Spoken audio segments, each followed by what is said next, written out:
kaderinde var.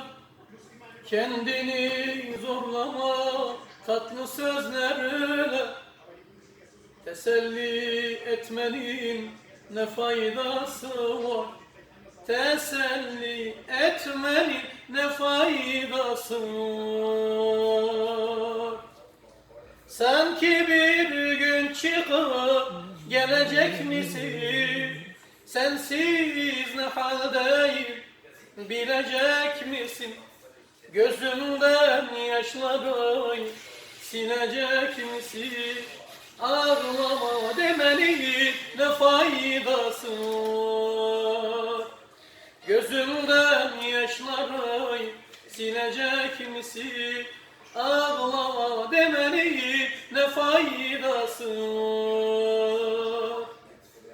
Buraya kadarmış yolumuz demek, acıyla bağlanmış sonumuz demek. Tek çare Allah'tan sabır dilemek, kadere sitemin ne faydası var?